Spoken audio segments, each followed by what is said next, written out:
Brazil coach নিয়োগ দেওয়া নিয়ে আর কতদিন অনিশ্চয়তার বেড়াজালে আটকে থাকবে? কে হবে ব্রাজিলের পরবর্তী কোচ? আসলে কি কার্লো অ্যানচেলত্তি ব্রাজিলের কোচ হয়ে আসবেন নাকি অন্য কেউ? যেখানে আমরা আশঙ্কা করেছিলাম কার্লো অ্যানচেলত্তিকে রিয়াল মাদ্রিদ বহিষ্কার করবে বা তাকে স্যাক করা হবে, পরবর্তীতে তিনি চলে যাবেন ব্রাজিলে এবং অপশন বি হিসেবে ব্রাজিলের কোচের তালিকায় রয়েছিল আল হিলালের কোচ জর্জ জেসুস, যাকে আজকে রাতেই বহিষ্কার করা হয়েছে আল হিলাল থেকে। এএফসি চ্যাম্পিয়ন্স লিগে যখন আল হিলাল সেমিফাইনালে হেরে যায়, তারপরেই আল হিলালের কোচ কোচ জর্জ জেসুসকে বহিষ্কার করা হয়েছে। কিন্তু আমরা কিন্তু এটা চাইনি, কোনো ব্রাজিল সমর্থক কিন্তু এটা চাইনি, কারণ আমরা চেয়েছিলাম কার্লো অ্যানচেলত্তিকে বহিষ্কার করা হোক। গত এল ক্লাসিকোতে কোপা দেল রের ফাইনাল ম্যাচে রিয়াল মাদ্রিদ এবং বার্সেলোনা যে ম্যাচটি ছিল, অনেকে ধারণা করছিল যে এই ম্যাচের পরেই মনে হয় কার্লো অ্যানচেলত্তিকে বহিষ্কার করবে রিয়াল মাদ্রিদ, কারণ সেই ম্যাচে যদি হেরে যায় রিয়াল মাদ্রিদ তারপরে তিনি বহিষ্কার হতে পারেন।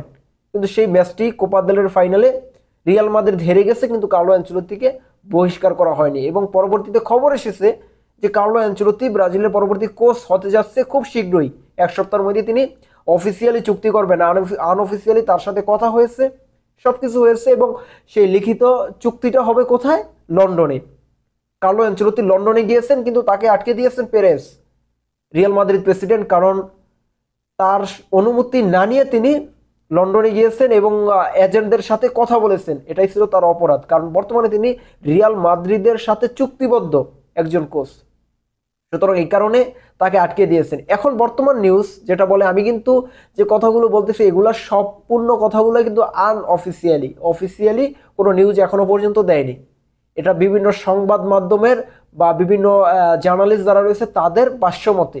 এখন বর্তমানে শোনা যাচ্ছে যে কার্লো অ্যানচেলত্তির কাছে সিবিএফ জানতে চেয়েছিল তিনি আসবেন নাকি আসবেন না, কিন্তু কার্লো অ্যানচেলত্তি জানিয়ে দিয়েছে যে সামনে যে 11 তারিখে এল ক্লাসিকো ম্যাচ, সেই ম্যাচে যদি রিয়াল মাদ্রিদ হেরে যায় তাহলে তিনি দায়িত্ব ছেড়ে দিবেন, আর যদি রিয়াল মাদ্রিদ জিতে যায় তাহলে তিনি দায়িত্বে থাকবেন।